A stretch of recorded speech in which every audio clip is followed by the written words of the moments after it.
Perkenalkan, nama saya Kemal Prastio dengan NIM 15036220078. Saya di sini akan menjelaskan tentang pemasangan pondasi bor pile pada mata pelajaran praktik batu. Apa itu pondasi bore pile? Pondasi tiang bor atau bore pile adalah salah satu contoh pondasi dalam yang memiliki bentuk seperti tabung dan terbuat dari campuran beton bertulang dengan dimensi diameter tertentu. Bore pile dipasang ke dalam tanah dengan cara mengebor tanah terlebih dahulu. Baru kemudian diisi tulangan dan dicor beton. Untuk pondasi bangunan-bangunan high-rise di perkotaan, pondasi ini cocok digunakan karena pada proses pelaksanaannya tidak menimbulkan getaran-getaran dan kebisingan yang mengganggu di lingkungan sekitar lokasi proyek. Di samping itu, diameter dan kedalaman pondasi bore pile dapat diatur sesuai kebutuhan daya dukung yang diinginkan. Diameter bore pile bervariasi antara 300 sampai 2000 mm dan kedalamannya dapat mencapai 50 meter, sehingga untuk bangunan yang sangat tinggi pun pondasi bore pile dapat dipakai. Daya dukung pada waktu tes beban dapat mencapai 2000 ton per titiknya. Kelebihan dan kelemahan. Kelebihan. Pada proses pelaksanaannya tidak menimbulkan gangguan suara dan getaran yang membahayakan bangunan di sekitarnya sehingga cocok untuk pekerjaan di daerah yang padat penduduknya. Diameter dan kedalaman bore pile lebih mudah divariasikan. Proses pemasangan pondasi bore pile pada tanah lempung tidak akan membuat tiang bergeser ke samping dan juga tidak akan membuat tanah bergelombang. Kekurangan. Keadaan cuaca yang kurang mendukung dapat mempersulit pengeboran dan pengecoran, dapat diatasi dengan cara menunda pengeboran dan pengecoran sampai keadaan cuaca menjadi lebih baik atau memasang tenda sebagai penutup.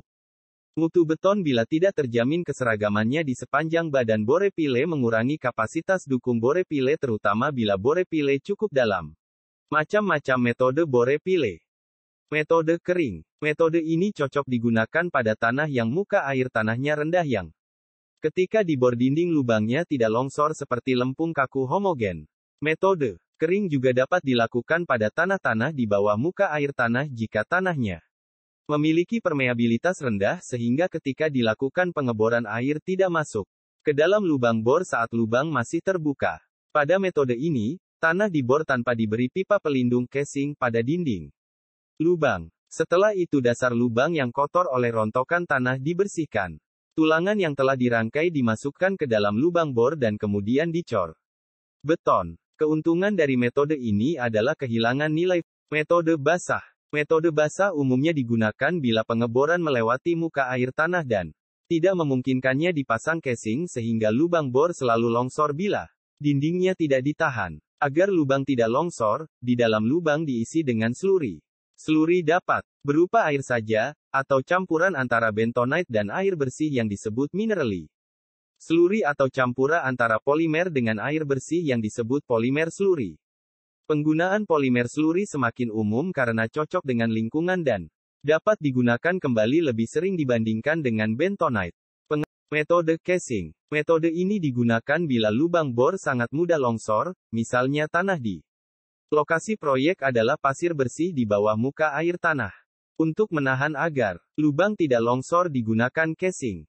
Pada umumnya casing berupa pipa baja dengan diameter dalam sama dengan atau lebih besar dari diameter lubang yang direncanakan. Casing tersebut dapat berupa casing permanen atau casing sementara.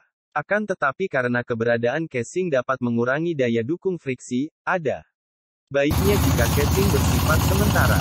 Pemasangan casing ke dalam lubang bor dilakukan dengan cara memancang, menggetarkan atau menekan casing sampai kedalaman yang ditentukan. Sebelum sampai menembus muka air tanah, casing dimasukkan.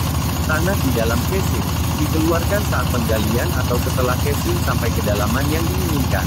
Setelah casing sampai pada kedalaman yang diinginkan, lubang bor dibersihkan dan tulangan yang telah dirangkai dimasukkan ke dalam lubang bor. Adukan beton dimasukkan ke dalam lubang dengan menggunakan pipa training. Setelah pengecoran selesai, casing dikeluarkan dari lubang, namun kadang-kadang casing ditinggalkan di tempat. Keberadaan casing juga berfungsi sebagai guidance pengeboran, memberi perlindungan terhadap pekerja dan mencegah keruntuhan tanah ke dalam lubang. Akan tetapi kedalaman masuknya casing terbatas dan casing yang permanen relatif mahal. Saya akan menampilkan video tentang metode basah.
Terima kasih.